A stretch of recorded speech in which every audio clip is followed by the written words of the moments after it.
Lisa Grant wiped the sweat from her forehead as she finished loading the last cargo container onto her transport ship. The morning sun of New Haven was already hot, and she still had 3 more deliveries to make before noon. For 8 years, this had been her life. Simple cargo runs between mining stations. No excitement, no danger, no one asking questions about her past. She had once been someone very different. Captain Lisa Grant, the most famous pilot in human space. The woman who could fly through asteroid fields blindfolded and make impossible turns that left enemy ships spinning in confusion. But that was before the war ended, before she learned that being famous meant being hunted. Now, she was just Amy Walker, cargo hauler. The name on her fake papers matched the quiet woman who kept to herself and never caused trouble. She had changed. Her appearance, too. Her once bright blonde hair was now brown and cut short. She wore simple work clothes instead of a military uniform. Nobody on New Haven knew who she really was, and she wanted to keep it that way. Lisa climbed into her ship and started the engines. The old transport wasn't much to look at, but it flew well enough for her needs. She had modified the engine systems herself, making them run quieter and more efficient than the original design. Old habits died hard, even when you were trying to hide from the galaxy. As she lifted off from the landing pad, Lisa looked down at the small colony below. New Haven was perfect for someone who wanted to disappear. Only 5,000 people lived here, mostly miners and their families. The planet was far from the main shipping lanes, with nothing valuable enough to attract attention from pirates or government officials. It was boring, predictable, and safe. The first delivery was to Mining Station 7, about an hour's flight through the canyon system. Lisa had made this run hundreds of times before. She knew every rock formation, every wind pattern, every shortcut through the narrow passages. Flying had always been as natural to her as breathing, even when she was trying not to think about it, as she navigated through the red stone canyons.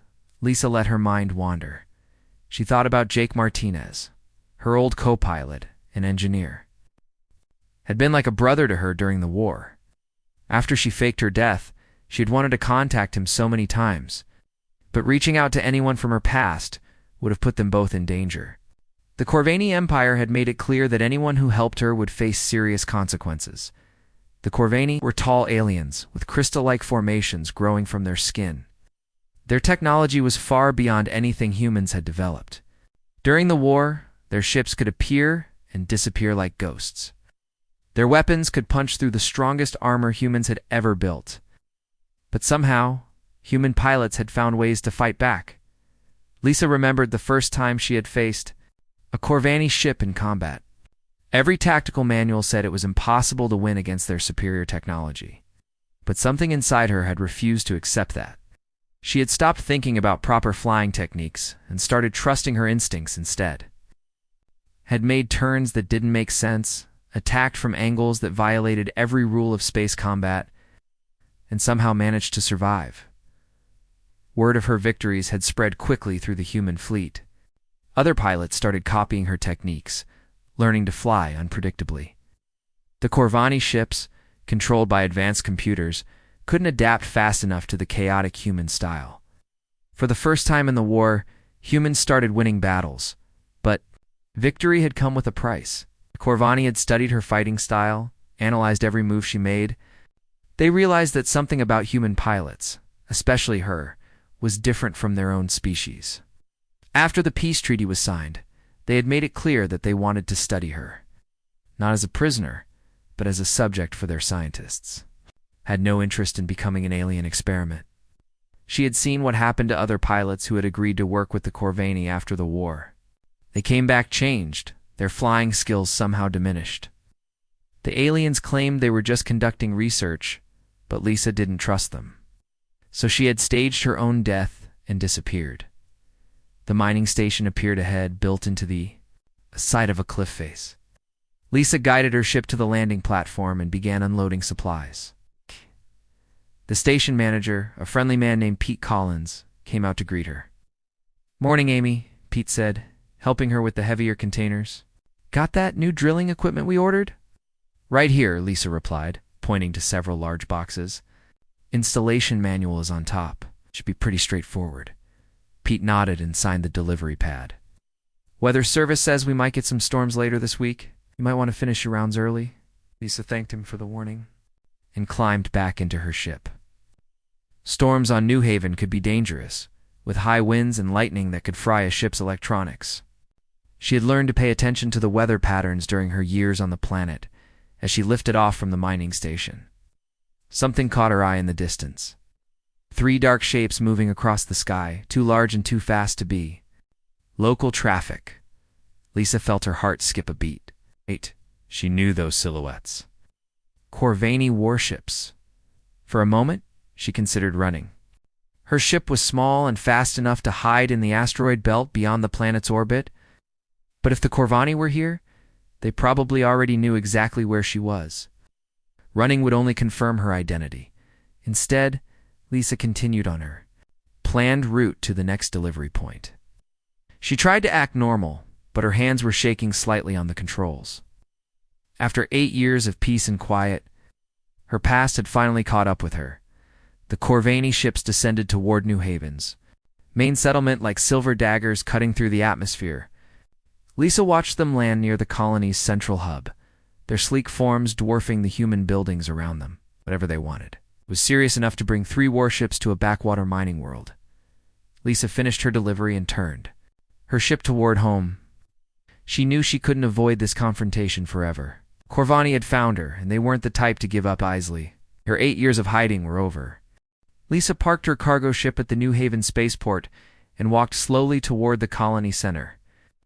Her legs felt heavy with each step. The 3 Corvani warships sat on the main landing field like sleeping giants, their crystal-smooth hulls reflecting the afternoon sun. Crowds of colonists had gathered at a safe distance, pointing and whispering to each other. She had never seen Corvani ships this close to civilian areas before. During the war, encounters with them had always happened in deep space, far from populated worlds. The sight of them sitting peacefully on New Haven soil felt wrong somehow. Played predators pretending to be harmless. Lisa pushed through the crowd and entered the colony's main building. Inside, she could hear voices speaking in the clicking musical language of the Corvani. The sounds brought back memories she had tried to forget. Battle communications, emergency calls, the last words of pilots who didn't make it home.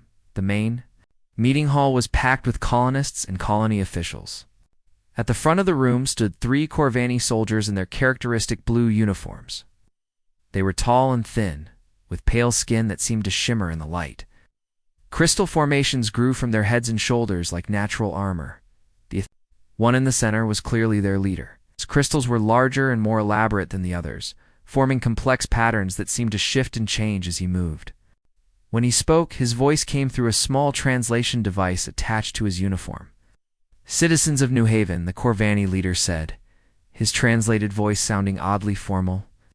"We are here on a matter of galactic security. We seek an individual who may be living among you." Colony Administrator Brown stepped forward nervously. "What individual? We're just a mining colony. We don't harbor any criminals here." The Corvani leader's large eyes swept across the crowd.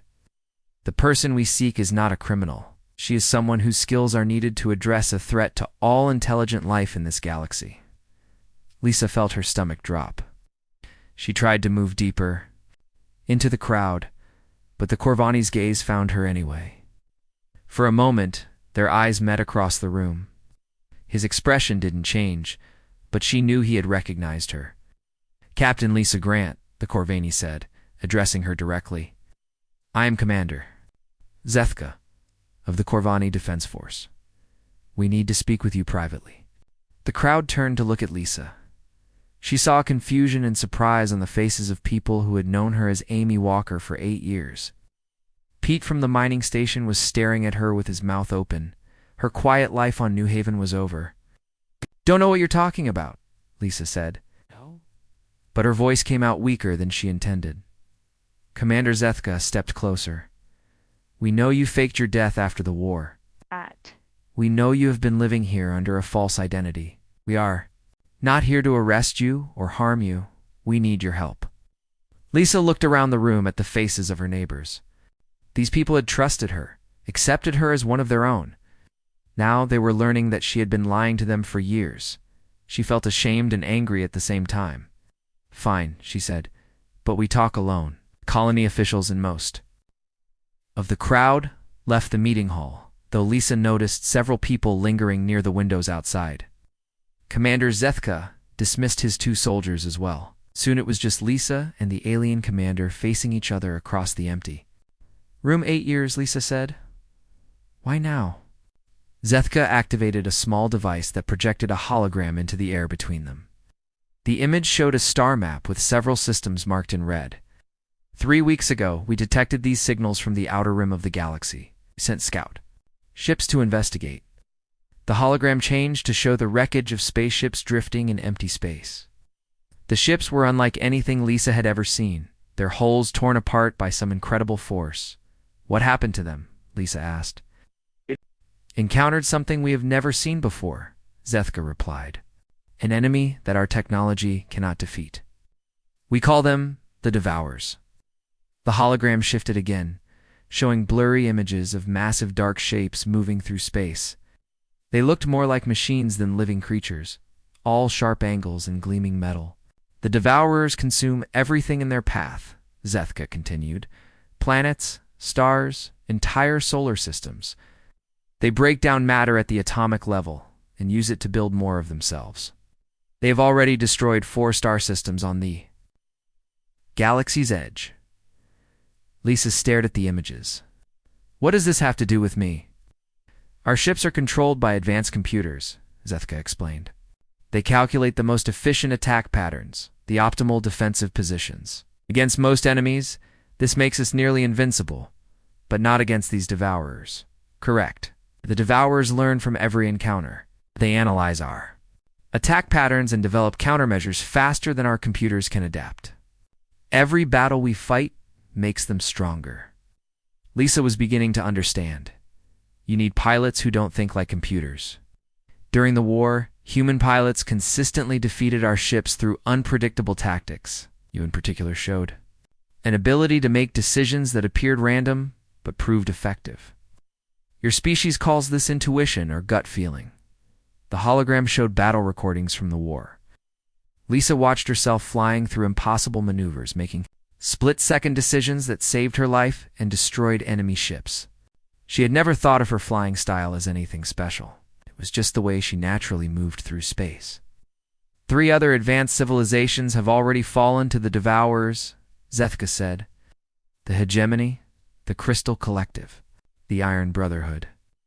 All of them had powerful fleets and advanced weapons. None of them could match the Devourers' ability to adapt and learn. "How long before they reach human space?" Lisa asked.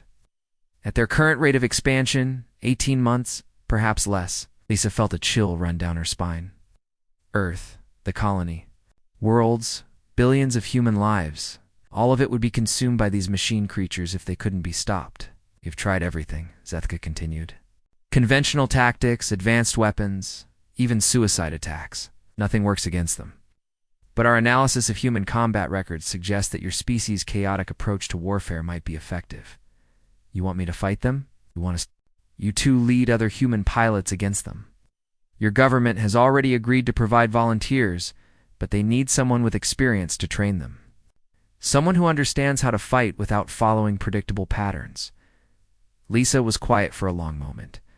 She had spent 8 years trying to forget about space combat, about the responsibility of leading others into battle. The idea of returning to that life terrified her. "Why should I trust you?" she asked finally. "After the war, your people made it clear they wanted to study me like a laboratory animal." Zethka's crystal formations shifted color slightly, which Lisa remembered was a sign of emotional response in Corvani. "Because if we fail to stop the Devourers, there will be no galaxy left to study anything in. This is not about our species' curiosity. This is about survival." Lisa looked at the hologram images again. Destroyed ships, the consumed worlds, the unstoppable advance of the machine enemy. Her quiet life on New Haven suddenly seemed selfish and small. "I'll need my old crew," she said, "especially Jake Martinez. And I want full command authority over human forces." "Agreed. New Haven gets protection." These people took me in when I had nowhere else to go. I won't let them suffer because of my past. Also agreed. Lisa took a deep breath. Then, I guess I'm back in the pilot's seat. 2 days later, Lisa stood in the hangar bay of the Corvani ship Unity Dawn, staring at the most beautiful spacecraft she had ever seen. The Stellar Wind was a hybrid design, combining the best of human and Corvani technology. Its hull was sleek, like a Corvani vessel, but had the practical modifications that human pilots needed. The cockpit was designed for human hands and eyes, with controls that felt familiar despite their alien origin. Commander Zethka walked up beside her. The ship can bend space for faster travel and has weapons that adapt during battle. But it still needs a pilot who can think beyond programmed responses. Lisa ran her hand along the ship's smooth surface. The metal felt warm under her touch, almost alive. After 8 years of flying a beat-up cargo hauler, this felt like stepping into a dream. "When will Jake arrive?" she asked. "His transport should dock within the hour," Zethkar replied. "We found him working as a mechanic on Europa Station. Agreed to come immediately when we mentioned your name." Lisa nodded. She had been nervous about seeing Jake again after so many years. During the war, they had been like family. He had kept her ship running through impossible battles and had saved her life more times than she could count. But 8 years of separation changed people. She hoped he would still trust her judgment. The transport ship arrived right on schedule. Lisa waited at the docking port as the airlock cycled open. Jake Martinez stepped through, looking older but still carrying himself with the confident walk she remembered. His dark hair was now streaked with gray, and he had grown a beard, but his bright eyes were exactly the same. "Amy Walker, cargo pilot," Jake said with a grin. "That was creative." Lisa laughed and hugged him tightly. "It's good to see you, Jake." "Too, Captain, though I hear we're fighting aliens now instead of against them." "The situation has changed," Lisa said, leading him toward the Stellar Wind. "We have bigger problems than the Corvani now." Jake whistled when he saw their new ship. "Now this is more like it. Better than that rust bucket you had on New Haven." "You haven't even seen the engine room yet," Lisa said. They spent the next hour exploring the Stellar Wind together.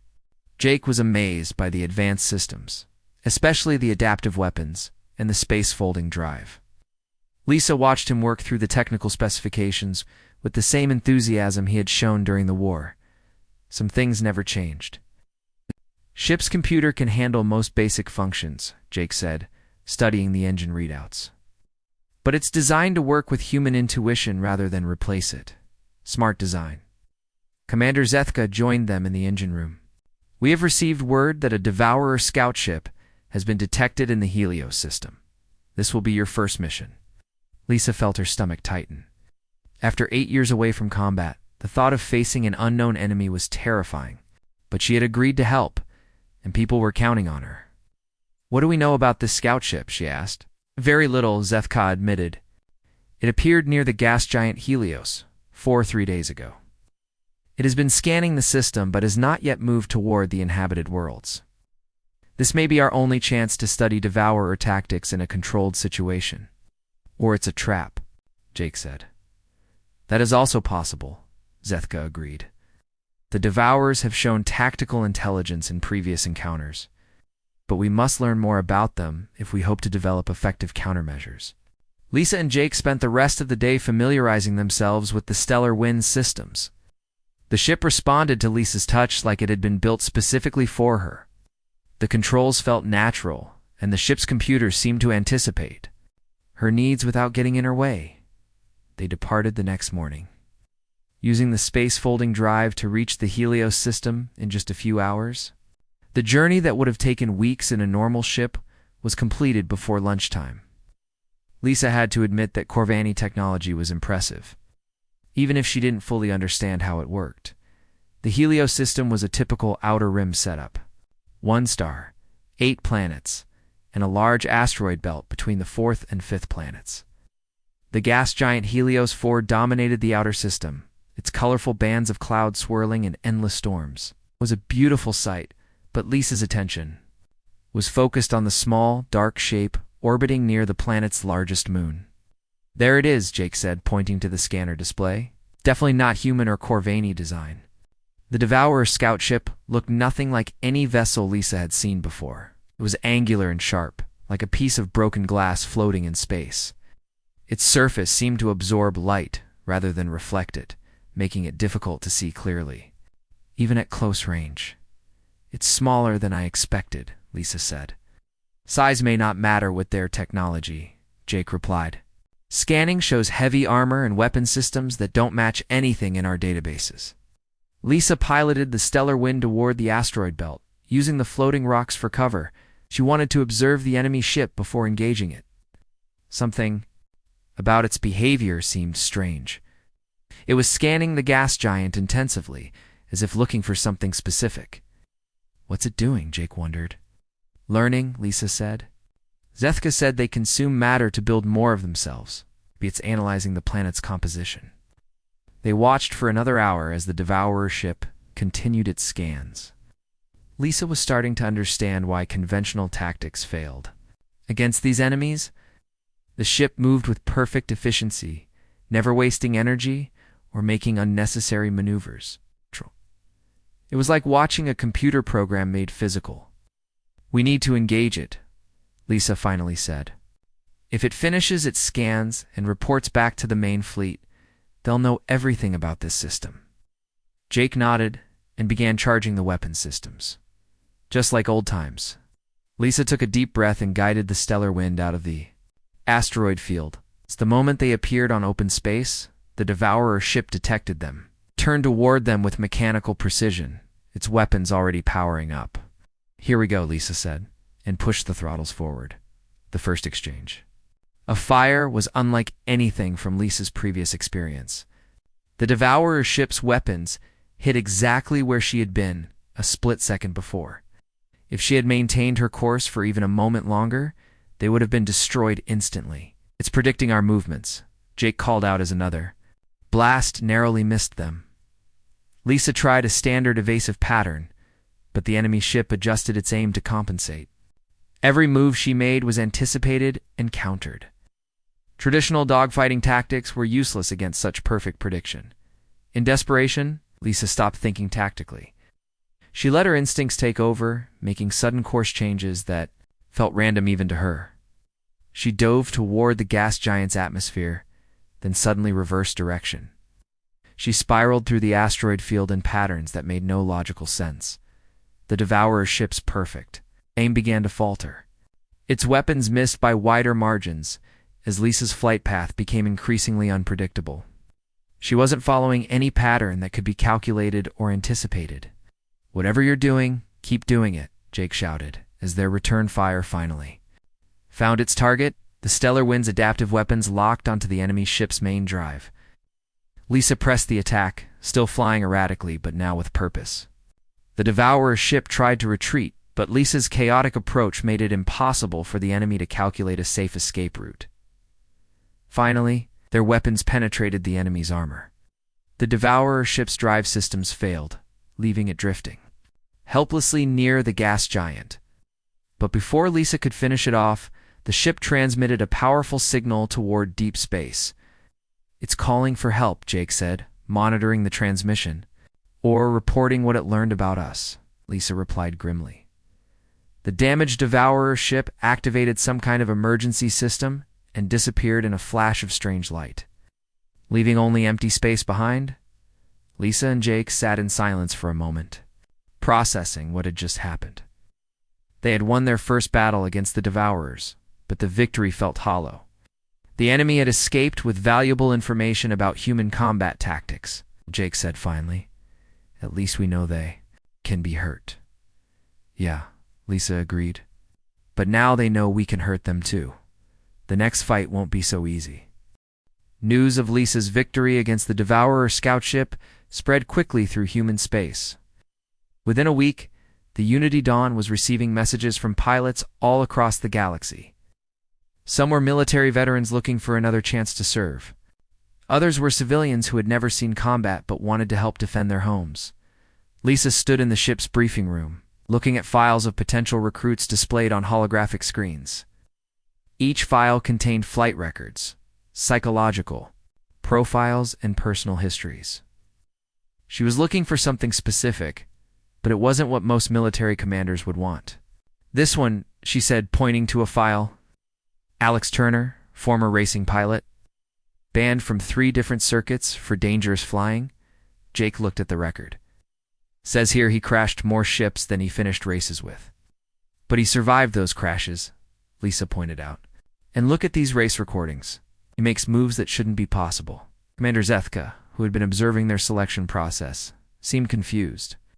"You are choosing pilots with poor safety records?" "Choosing pilots who think differently," Lisa explained. "Devourers can predict logical flying patterns. We need people who don't fly logically."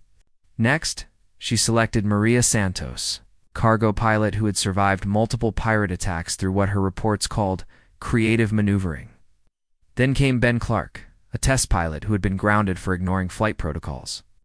Each choice seemed to puzzle the Corvani observers more.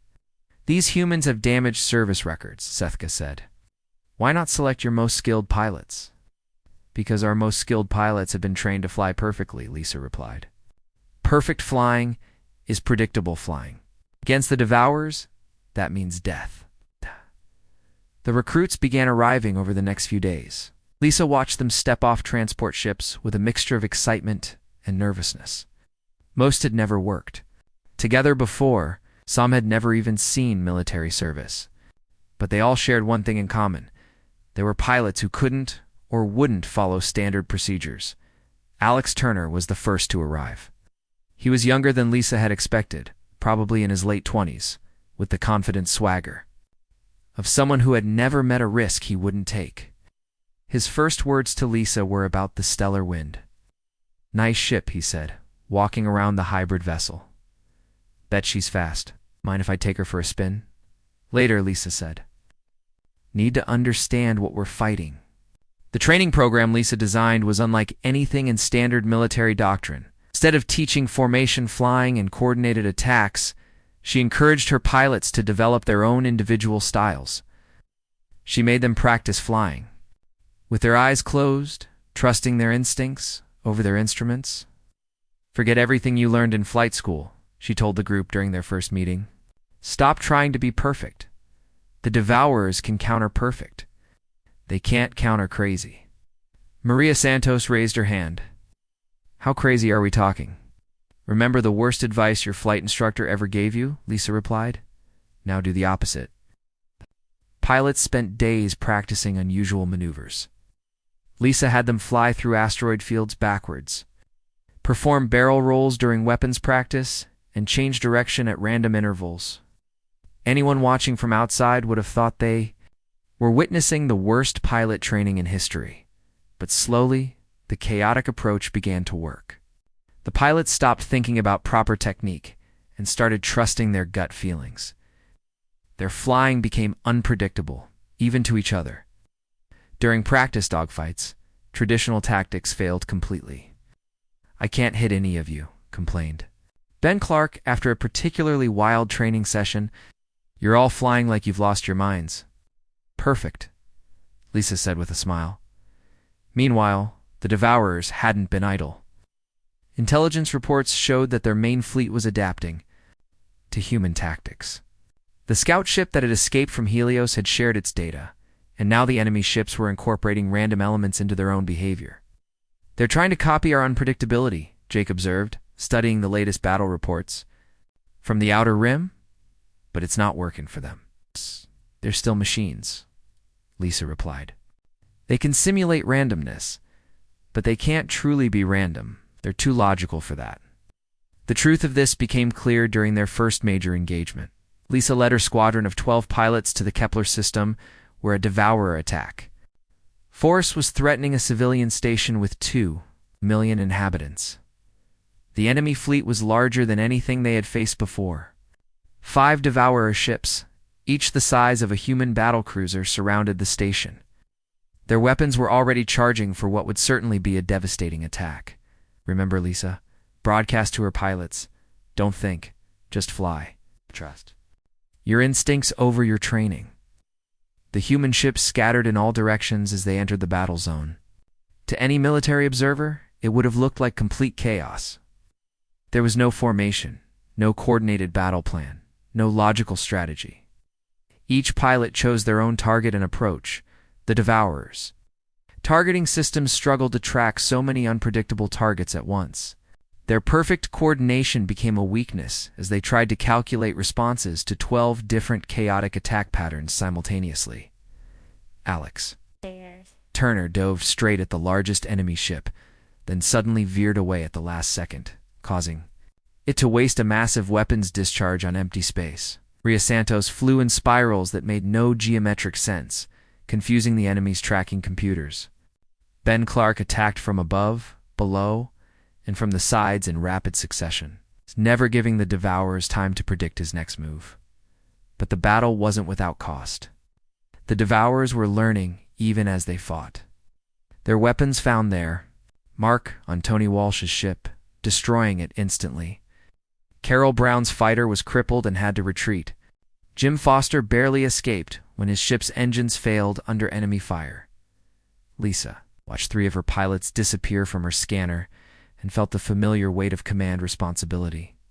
These weren't just pilots under her command. They were people who had trusted her judgment, who had followed her into battle against an enemy that seemed impossible to defeat. All units, focus fire on the command ship, she ordered, identifying the largest Devourer vessel. Ignore the others. The remaining 9 human fighters converged on the enemy flagship. Her combined chaotic assault overwhelmed its defensive systems. Lisa led the final attack run herself, diving through a storm of enemy fire to deliver the killing blow to the ship's central core. The destruction of the command ship caused a cascade failure in the other Devourer vessels. Without their central coordination, they became vulnerable to conventional attacks. The Kepler System Defense Fleet, which had been hanging back during the initial assault, moved in to finish off the remaining enemy ships as the battle ended. Lisa looked at her remaining pilots and felt a mixture of pride and grief. They had won, but the cost had been higher than she wanted to accept. 3 good pilots were dead and several others were injured. "We did it," Alex said over the comm, his voice tired but excited. "We actually beat them, this time," Lisa replied. "But they're learning from this fight too. Next time will be harder." Reports from the battle reached Earth within hours. The human government, which had been skeptical about Lisa's unconventional methods, suddenly became very interested in expanding the program. Volunteers began flooding in from across human space. Lisa realized that she was no longer just a pilot trying to stay hidden. She had become the leader of humanity's contribution to a galactic war. The responsibility was enormous, but looking at her surviving pilots, she knew they were ready for whatever came next. The Devourers were learning, but so were the humans. And in a contest between machine logic and human unpredictability, Lisa was beginning to believe that chaos might actually win. 3 months after the victory at Kepler Station, Lisa stood on the bridge of the massive Corvini flagship Eternal Light, watching the largest fleet assembly in galactic history. Nearly 200 human pilots had joined her squadron, each flying modified Corvini ships. Around them, vessels from dozens of alien species formed defensive lines that stretched across the Nexus system. The final battle was about to begin. Intelligence reports had confirmed what everyone feared most. The Devourers were massing their entire fleet for one last assault on the galactic core. If they succeeded in breaking through the defensive lines, every inhabited world in the galaxy would fall within months. "The enemy fleet is 3 times our size," Commander Zethka reported, his crystal formations glowing with nervous energy. "Our conventional forces alone cannot stop them." Lisa nodded, studying the tactical displays. The Devourer fleet looked like a dark cloud moving through space, hundreds of ships of various sizes approaching in perfect formation. At the center was their command vessel, a massive construct that dwarfed even the largest Corvani battleships. "Remember the plan, Lisa? Broadcast to her pilots. We scatter on my signal. Every group picks their own targets and fights independently. Don't try to coordinate with anyone else. Maximum chaos." Alex Turner's voice came through the comm with his usual confidence. "Copy that, Captain. Time to show these machines what real flying looks like." Maria Santos added, "All units ready for some serious rule-breaking." Lisa smiled despite the tension. Her pilots had come a long way from their first chaotic training sessions. They had fought together in dozens of smaller battles, learning to trust their instincts completely. Today would be their ultimate test. The Devourer fleet entered weapons range, and the battle began immediately. The alien defensive forces opened fire with everything they had, creating a wall of energy blasts and projectiles. But the Devourers pressed forward through the barrage, their adaptive shields deflecting most attacks. Human squadron, go Lisa. Ordered 200 human fighters scattered in every direction like a flock of birds startled by a predator. There was no formation, no coordinated strategy. It's just pure chaos as each pilot chose their own path through the battle. The effect on the Devourer fleet was immediate. Their perfect coordination began to break down as their targeting systems tried. To track dozens of unpredictable targets, ships that had been moving in flawless formation suddenly began making erratic course corrections. Their computers overloaded by too many variables. Lisa led a small group toward the command ship, weaving through the battle with Jake at her side. Round them, the space between the fleets filled with explosions and weapons fire. Human pilots dove and twisted through the chaos, their random movements making them nearly impossible to hit. But the Devourers were fighting back with everything they had. Lisa watched as pilot after pilot disappeared from her scanner. Ben Clark's ship exploded in a ball of fire. Carol Brown managed to eject before her fighter was destroyed. Tony Martinez took critical damage and had to retreat. "We're losing too many people," Jake called out over the noise of battle. "I know," Lisa replied grimly. But look at their formation. The Devourer fleet was indeed falling apart. Ships that should have been supporting each other were scattered across the battlefield. Their perfect tactical coordination had become a liability when faced with an enemy that refused to follow any logical pattern. Lisa pushed the stellar wind harder, diving between two massive Devourer ships to reach the command vessel. Enemy fire filled the space around her, but her erratic flight path made her a difficult target. Behind her, she could hear Jake muttering prayers in both English and Spanish. The command ship was enormous, easily a kilometer long and covered, with weapons that could destroy entire fleets. But all those weapons were designed to target logical opponents. Lisa flew straight at the ship's main hull, then suddenly spun away at the last second, causing a dozen defensive turrets to fire. At empty space, "I'm going to try something crazy," she told Jake. "Crazier than usual? Much crazier?" Lisa cut the engines and let the stellar wind drift toward the command ship like a piece of debris. The enemy sensors, programmed to track active threats, ignored the apparently disabled fighter. It was a technique that would never work against human operators. But machines often had blind spots in their programming as they drifted closer to the hull. Lisa reactivated the engines and flew directly into one of the ship's hangar bays. Alarms began blaring throughout the enemy vessel as they found themselves inside its defenses. "You're completely insane," Jake said. But he was already preparing their weapons for close-range combat. They fought their way through the ship's interior, using the stellar wind's adaptive weapons to blast through bulkheads and defensive systems. The ship's computer tried to seal them in, but Lisa kept moving unpredictably, never staying in one location long enough for the defenses to trap them. Finally, Gauss! They reached the command ship's central core, a massive chamber filled with processing units and control systems. Lisa aimed every weapon they had at the center of the room and fired continuously until the entire system exploded in a shower of sparks and debris. The effect was immediate. Throughout the Devourer fleet, ships began losing coordination and drifting out of formation. Without their central command system, they couldn't adapt to the chaotic human tactics. "All units, the command ship is down," Lisa broadcast. "Press the attack." The remaining human pilots, supported by the alien fleets, converged on the scattered Devourer ships. Without their coordination advantage, the enemy vessels became vulnerable to conventional attacks. One by one, they were destroyed or forced to retreat. But the victory came at a terrible cost. Lisa's scanner showed that less than half her pilots had survived the battle.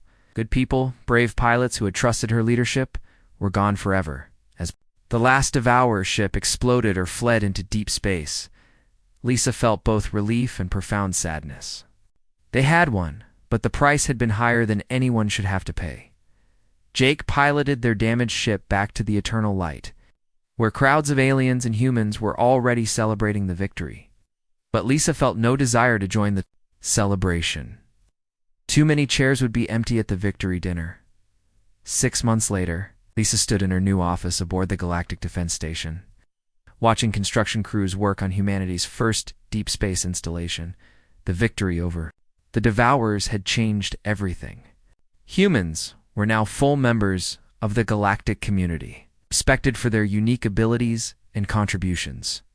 Reports crossed her desk daily about new exploration missions and first contact protocols with distant civilizations. The galaxy was vast and full of wonders that were just beginning to be discovered. She thought often about Jake, who had died when their ship's engines failed during the escape from the command vessel. He had saved her life one last time by getting her to an escape pod before the ship exploded. His sacrifice, like so many others, would never be forgotten. A message appeared on her screen from Alex Turner, now leading his own squadron of pilots on exploration missions. "Found something interesting out here, Captain. Looks like there might be more machine civilizations in the Outer Rim. Want to come take a look?" Lisa smiled and began typing her reply. The galaxy was dangerous and unpredictable, but that just made it more interesting. After 8 years of hiding and a war that nearly destroyed everything, she was finally where she belonged, among the stars, flying toward whatever came next.